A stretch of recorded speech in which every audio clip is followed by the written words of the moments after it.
বাস্তবতা অনুভূতি করতে পারছেন। পাখির কিচিরমিচির কেন হয়, পাখি কেন কিচিরমিচির করে এত ডাকাডাকি করে, তার বাস্তব উদাহরণটা আমি আপনাদের বলি। পাখি এক ধরনের উচ্চ সংক্ষিপ্ত শব্দ উচ্চারণ করে, যা তারা একে অপরের সাথে যোগাযোগ করতে পারে বা যোগাযোগ করে। নিজের এলাকা চিহ্নিত করতে তারা বিপদের সংকেত হিসেবে ব্যবহার করে। এই শব্দটি সাধারণত আনন্দ এবং স্বস্তির অনুভূতি জাগায়, যা প্রকৃতি থাকার একটি অংশ হিসেবে বিবেচিত হয়। পাখিরা কিচিরমিচির শব্দের মাধ্যমে নিজেদের মধ্যে যোগাযোগ স্থাপন করে, যেমন সঙ্গীকে ডাকে নিজের স্থিতি জানান দেয়।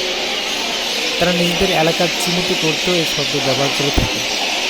অনেক সময় পাখির কিচিরমিচির বিপদ সংকেতের সুর ও ভয়ের চিহ্ন থাকে। তাহলে বুঝতে হবে তারা কোন শিকারী প্রাণী বা অন্য কোনো বিপদের সম্মুখীন হচ্ছে, এই জন্য তারা প্রচুর আকারে কিচিরমিচিরকে ডাকতেছে। পাখিদের কিচিরমিচির একটি স্বাভাবিক প্রবৃত্তিগত আচরণ, যা তাদের বেঁচে থাকার জন্য জরুরি। এই শব্দ এবং অনুভূতিগুলো আনন্দ এবং স্বস্তি, মানুষের মধ্যে আনন্দদায়ক অনুভূতি প্রকাশ করে, মানুষের মনের মধ্যে স্বস্তি এবং শান্তি এনে দেয়। তবে এই পাখির কিচিরমিচির শব্দের মধ্যে যদি কোনো ভয়ের সুর থাকে, তাহলে বুঝতে হবে পাখির চাপে বা বিচলিত অবস্থায় আছে।